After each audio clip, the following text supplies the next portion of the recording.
नमस्कार दोस्तों, स्वागत है आपका करियर एज इंस्टीट्यूट के इस डिजिटल प्लेटफॉर्म पे, जिसके माध्यम से आज हम क्या करने वाले हैं। जेल वार्डन जो आपका एग्ज़ाम आने वाला है 2021 में, उसके क्वांटिटेटिव एप्टीट्यूड के जो सबसे इंपॉर्टेंट क्वेश्चंस हैं उनके कुछ सेट लेके आए हैं, तो वो हम आज करेंगे। और हमारा नंबर क्या है 95515000 और 41। क्लियर।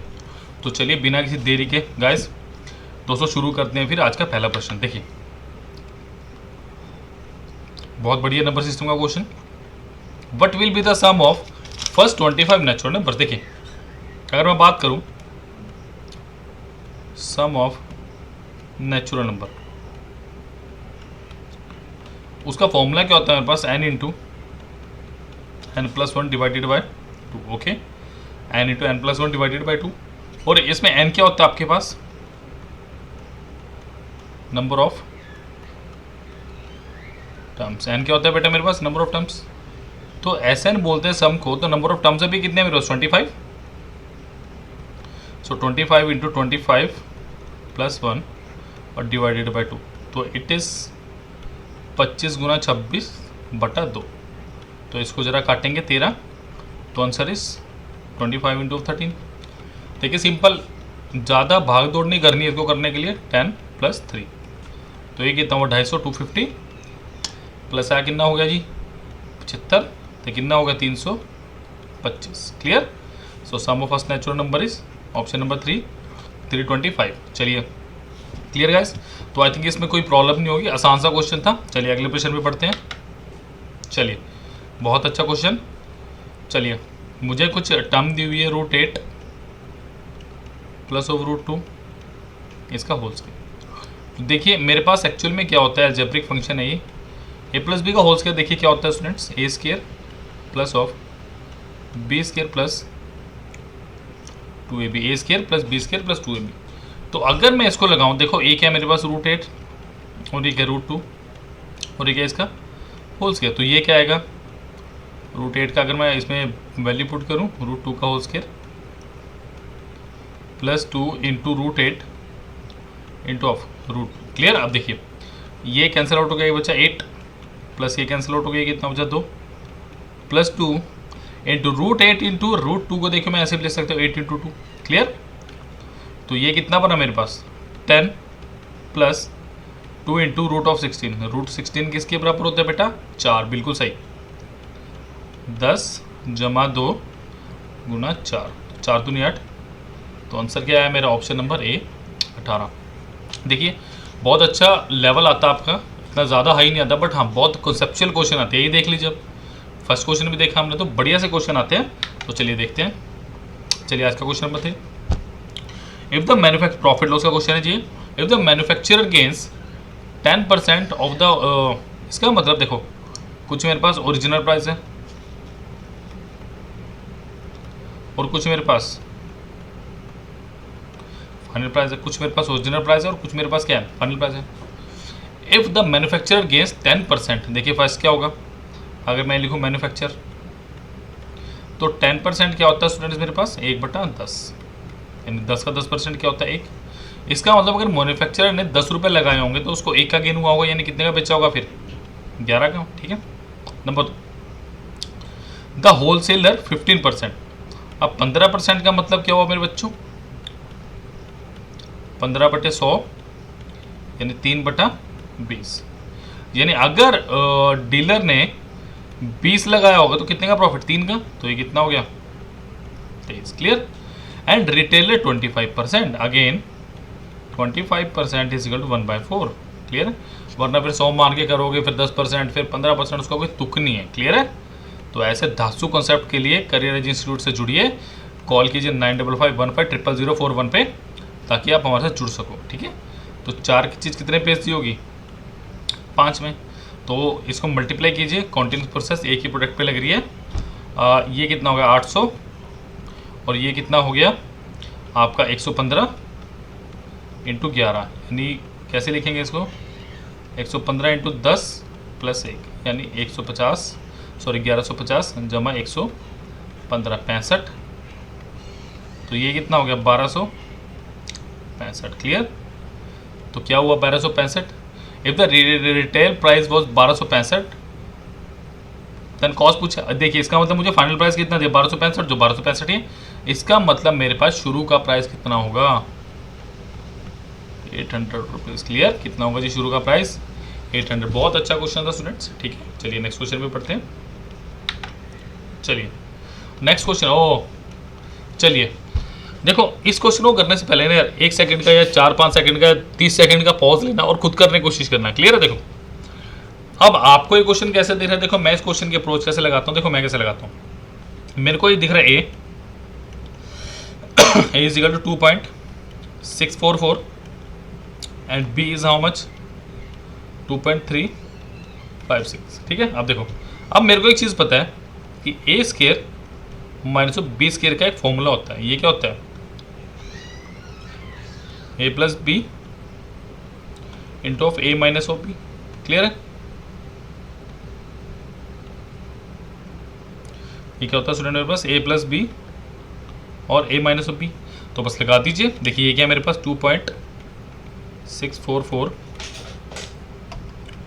माइनस ऑफ 2.356 इसका स्केयर अपॉन 0.288।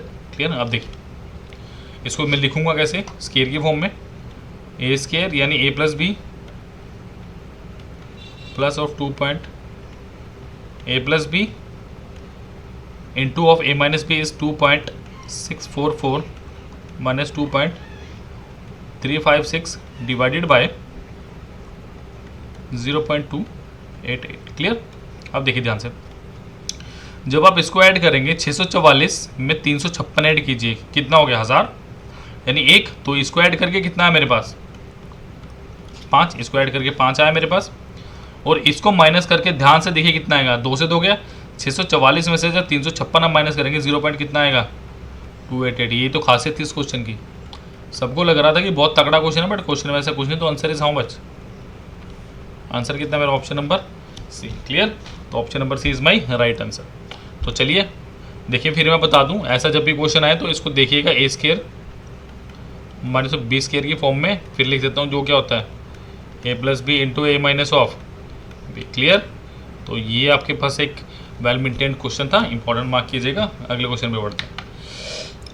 देखिए, find the number of pillars और poles needed to make a bridge of 300 meter long where each pole is placed at 12 1/2 meter away from each other। देखो सीधी सी बात है, बिल्कुल आसान सा सोल्यूशन है इसका, बता देता हूँ मैं। हम कह रहे हैं कि यार एक ना 300 मीटर का अपने पास क्या है कोई ब्रिज है और उसके नीचे ना पोल लगने हैं कुछ ऐसे। ठीक है। और उसने मुझे सिंपल सी एक बात बोली कि हर पोल के बीच का डिफरेंस कितना होना चाहिए 12 1/2 मीटर। यानी देखो इसका सीधा सा नंबर ऑफ पोल्स मैं डायरेक्टली बता देता हूँ। नंबर ऑफ पोल्स क्या होंगे इसमें 300 डिवाइडेड बाय 12 1/2 प्लस 1। ये प्लस 1 कौन सा आता है लास्ट वाला पोल। ठीक है जी। तो ध्यान रखेंगे, याद करने के लिए बता रहा हूँ। क्लियर है। तो ये कितना आएगा मेरे पास, यानी ये कितना आएगा 300 डिवाइडेड बाय 25 गुना 2 प्लस 1। और ये कितना होगा 12 2 24 प्लस 1। तो answer is how much option number C. तो यार देखो ऐसा कुछ इन ऐसे क्वेश्चंस में कुछ ऐसा है ही नहीं। क्लियर है। But they are well maintained and well constructed questions. Clear है। तो चलिए अगले क्वेश्चन में पढ़ते हैं। बहुत बड़े बड़े क्वेश्चन हैं आज हमारे पास। चलिए देखो, इस क्वेश्चन को ना आंख बंद करके क्या लगा दो, इंपॉर्टेंट, बिकॉज ऐसा क्वेश्चन बहुत स्टैंडर्ड एग्जाम्स में आता है और आपके जो भी जेल वार्डन का एग्जाम आने वाला है उसके लेवल के हिसाब से अच्छा क्वेश्चन है ये।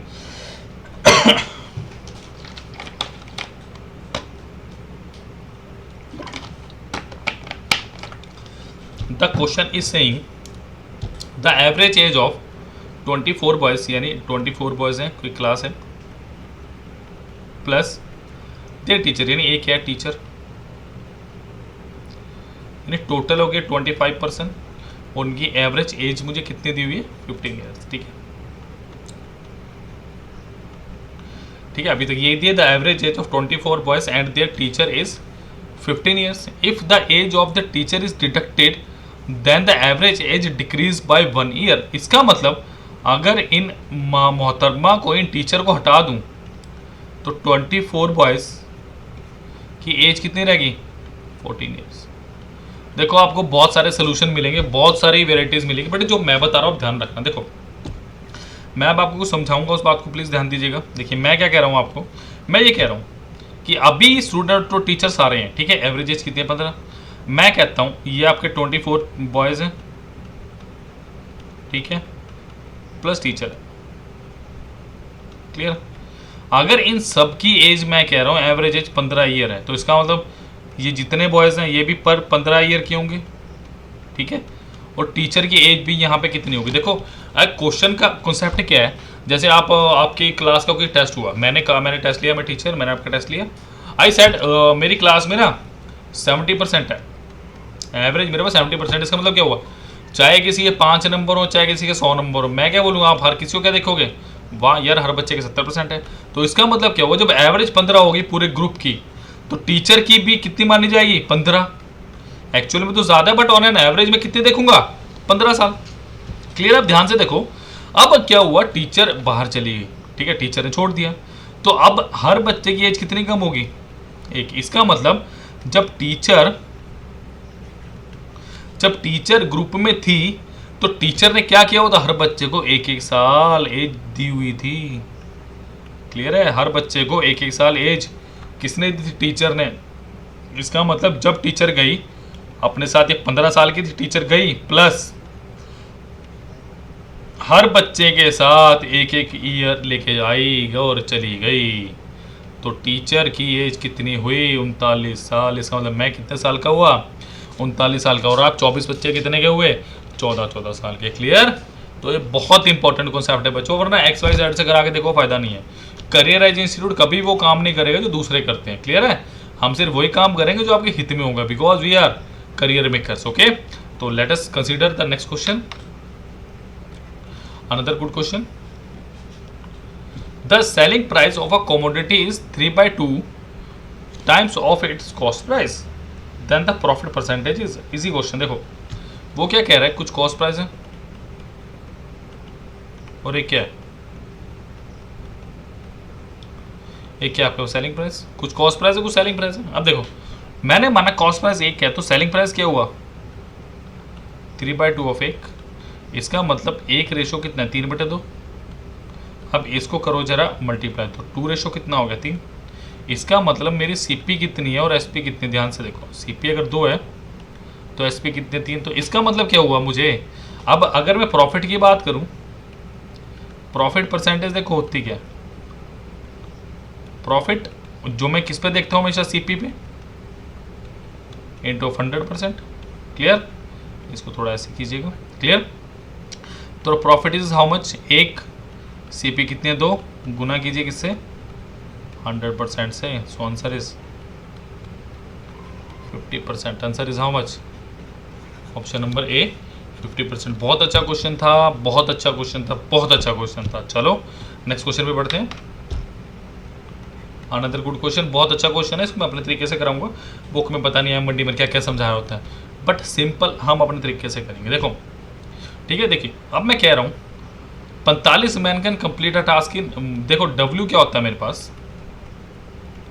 M1 T1 H1 और E1, ठीक है, number of van movement days, अपना H1 नंबर ऑफ आवर्स और एफिशिएंसी। अब मुझे क्या दिया है, मुझे M और क्या दिया डे, तो W कितना होगा मेरे पास 45 × 16। अभी मैं इसको कुछ मल्टीप्लाई नहीं करूंगा। क्लियर है?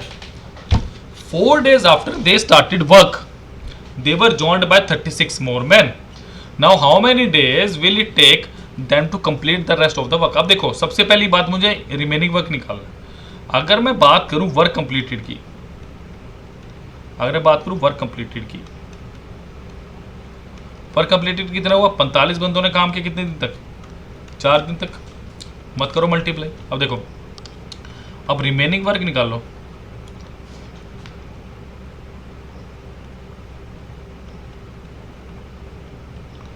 रिमेनिंग वर्क क्या आपका, टोटल में से इसको माइनस कर दो, यानी 45 × 16 माइनस 45 × 4।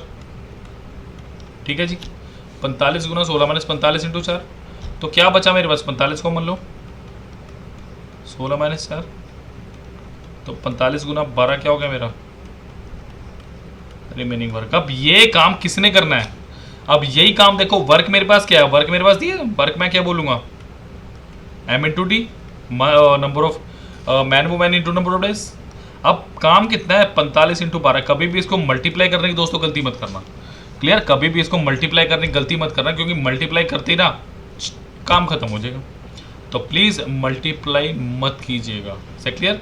तो 45 into 12 is equal to how much. अब नंबर ऑफ मैन कितने हो गए, मैन कितने हो गए, पहले कितने थे 45, अब कितने जुड़ गए 36, तो कितने हो गए 81। So 81 into number of days, clear. So 9 पंजा 45, 9 गुना 9 81, 3 चौके 12, 3 तिया 9, तो कितना आ गया 20/3 डेज। बट 20/3 तो ऑप्शन में नहीं है, तो चलो इसको बनाते हैं। देखो इसको मैं क्या लिखूंगा 18 + 2 डिवाइडेड बाई 3, तो इसको कैसे लिखूंगा 18/3 + 2/3, तो आंसर इज 6, 2/3 डेज, तो answer is how much 6, 2/3 days, which is my option number C. तो देखो भाई बहुत अच्छे अच्छे क्वेश्चन कर रहे हो आप, ठीक है, बहुत अच्छे अच्छे क्वेश्चन कर रहे हो, ऐसे क्वेश्चन को प्लीज छोड़ना मत, और ये बहुत ईजी क्वेश्चन है। चलिए चलो, ये अनदर टाइम एंड वर्क का क्वेश्चन है। Some man can do a work in 12 days, okay. कुछ आदमी क्या कर रहे हैं, किसी काम को 12 दिन में करते हैं, ठीक है। The twice the man will do half the work in how many days. चलो करते हैं इस क्वेश्चन को, बहुत अच्छा क्वेश्चन है। देखिए मैं क्या कह रहा हूँ, मैं ये कह रहा हूँ let the number of man is equal to x ले लेते हैं, ठीक है। अब देखो कुछ काम को कुछ बंदे 12 दिन में करते हैं, मैं कहता हूँ अब टोटल वर्क, वर्क मैंने भी बताया क्या होता है, man into number of days, तो वर्क क्या होगा number of 12 into number of days, clear, ये वर्क हो गया। अब क्या कह रहा है ट्वाइस द मैन, इसका मतलब अब नंबर ऑफ मैन कितने आपके पास, नंबर ऑफ मैन 2x, ठीक है जी। Will do half the work, इसका मतलब वर्क आपके पास क्या है, वर्क आपके पास क्या है, हाफ हो गया, वर्क आपके पास क्या है, हाफ हो गया, इन हाउ मेनी डेज। अब देखो क्या होएगा, ये क्या होएगा m1 d1/w1 is equal to m2 d2/w2, ठीक है। अब देखो मैंने वर्क 1 माना, तो m1 d1 कितना है 12 into x/1 is equal to m2 कितना है मेरे पास 2x, नंबर ऑफ डेज अभी निकालने हैं, और काम क्या हो गया 1/2। क्या ये बात समझ आए सबको? हाँ जी बताइए, क्या ये बात समझ आए सबको? बिल्कुल आई होगी, क्लियर है। तो देखिए ऊपर जाएगा, ये कितना हो गया, पहले तो x काट दीजिए, so 12 is equal to 4d, so number of days कितने आ गए मेरे पास 3 days, clear. I don't think so इसमें कोई दिक्कत आई होगी आपको, answer is how much 3 days. बहुत इजी सा क्वेश्चन था, बट हाँ you must know this concept बच्चे, आपको ये कॉन्सेप्ट ना पता होना चाहिए, क्लियर है। तो ये कॉन्सेप्ट जब तक आपको पता नहीं होगा आप ये क्वेश्चन नहीं कर पाएंगे, क्लियर। चलिए नेक्स्ट क्वेश्चन की तरफ बढ़ते हैं। चलिए अनदर ब्रिलियंट क्वेश्चन, ये क्वेश्चन मुझे बहुत पसंद है, क्यों, देखो बुक्स में जब आप जाओगे ना, जब आप बुक्स खोलोगे उसमें क्या होगा इक्वेशन, क्या होगा उसमें इक्वेशन, बट अपने पास इक्वेशन का कोई काम नहीं, हमें इक्वेशन नहीं करनी है, हमें क्या करना है इस क्वेश्चन को बड़े प्यार के तरीके से समझना है। तो चलिए समझते हैं। चलिए question is saying a train crosses 2 platform of length 800 metre and 400 metre in 100 second and 60 second. इस क्वेश्चन को तसल्ली बख्श तरीके से समझाता हूँ। देखो मैं क्या कह रहा हूँ, ये ट्रेन आई, ये पहला प्लेटफॉर्म है 800 मीटर का, ये ट्रेन आई, ठीक है, मुझे नहीं पता कितनी है लेंथ ऑफ द ट्रेन है, ओके ठीक है। जब ये क्रॉस कर लेगी इसको तो ट्रेन कहाँ पहुँच जाएगी, ट्रेन पहुँच गई यहाँ पे, ठीक है, ये लेंथ ऑफ द ट्रेन है। तो मैं कहूँगा ट्रेन ने इतना सफ़र कवर कर लिया, अभी मुझे नहीं पता है कितना, ठीक है, इसे मैं लिखता हूँ केस नंबर 1, ठीक है जी। अब बच्चों केस 2 की बात करते हैं, ठीक है। अब केस 2 में क्या हो रहा है, यही प्लेटफॉर्म क्या हो गया मेरे पास, 400 मीटर। ट्रेन की लेंथ तो वही है, लेंथ तो ट्रेन तो वही है।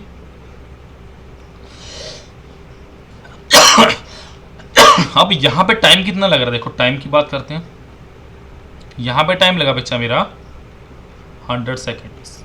ओके, ये मुझे कितना दिया, 100 सेकेंड्स। क्लियर है। और सेकंड केस में मेरे पास टाइम क्या है, टाइम इज 60 सेकेंड्स।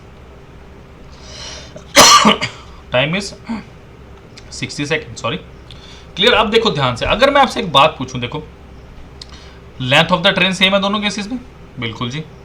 आप कहेंगे हाँ जी सर, आप कहेंगे बिल्कुल sir length of the train same है, ये सेम है। देखो यहाँ पे भी इतनी है, यहाँ पे भी इतनी है। अगर इस 800 को मैं 2 में तोड़ दूँ, ये बोलता हूँ मैं 400 मीटर है, और ये भी मैं बोलता हूँ 400 मीटर है। अगर 400 मीटर है तो इसको 2 में तोड़ना पड़ेगा मेरे को। क्लियर है। अब मेरी बात सुनो, अगर यहाँ पे ट्रेन 400 मीटर कवर कर रही होगी कितने सेकंड में, 60 सेकंड में। क्लियर है जी। तो यहां पे भी सेम कवर करेगी। तो मैं क्या कह सकता हूं कि ट्रेन को 400 मीटर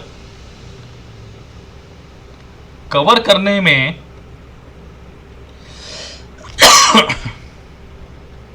ठीक है जी, 400 मीटर कवर करने में कितना टाइम लगा, यहां से देखिए 40 सेकंड। हाँ जी लगा।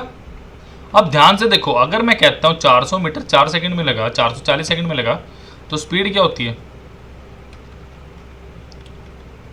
Distance upon time. Distance is 400, time is 40 second, तो स्पीड क्या आ गया आपके पास, 10 मीटर पर सेकंड। क्लियर। तो स्पीड क्या आ गई, 10 मीटर पर सेकंड। अब ध्यान से देखो, अगर मैं केस 1 की बात करता हूं, अगर मैं केस 1 की बात करता हूं, टोटल कितना चला हूं मैं, 100 सेकंड्स। सो डिस्टेंस कवर्ड कितना होगा, speed into of time. So speed is how much, 10, और टाइम कितना है 100। तो डिस्टेंस कवर कितना हो गया 1000 मीटर। देख सकते हो, इसका मतलब यहां से यहाँ टोटल डिस्टेंस कितना है मेरे पास, 1000 मीटर। इसका मतलब अगर 800 मेरे पास ट्रेन थी, इसका मतलब 800 का ट्रेन थी, तो डेफिनेटली 200 क्या होगी, और सॉरी 800 का प्लेटफॉर्म था, 200 क्या होगी train. So 800 plus 200 is equal to 1000, 800 platform और ये ट्रेन। यहाँ भी देख सकते हो 60 सेकंड चलेंगे, एक में 10 चल रहे हैं, तो 600।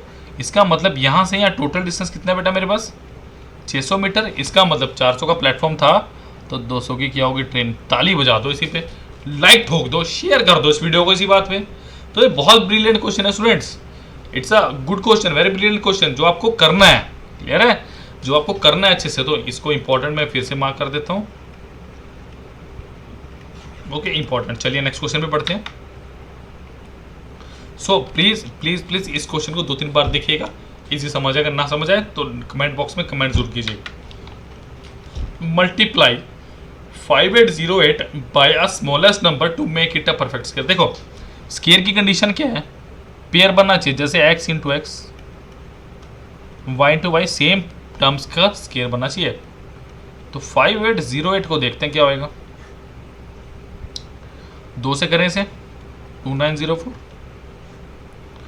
फिर 2 से कीजिएगा 1452। क्लियर।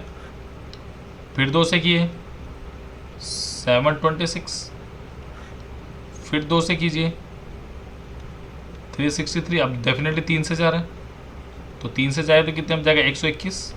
अब 121 आपको पता है 11 का स्क्वायर होता है। ठीक है जी। सो 11 एकम 11। तो अगर मैं इसके पेयर बनाने पे आऊँ, देखो कैसे बनेंगे। 5808 को मैं कैसे लिखूंगा, 2 into 2 into of 2 into 2 into 11 into 11। ये तो वो हो गए जो ऑर्डर्ड पेयर है, ये तो वो हो गए जो पेयर है। और जिसका नहीं पेयर बन रहा है वो क्या अकेला 3 इंटू। इसका मतलब मुझे यहाँ पे क्या चाहिए होगा, हाँ जी डेफिनेटली सही सही पकड़ गए लड़ू के भैया, तो 3 चाहिए मुझे।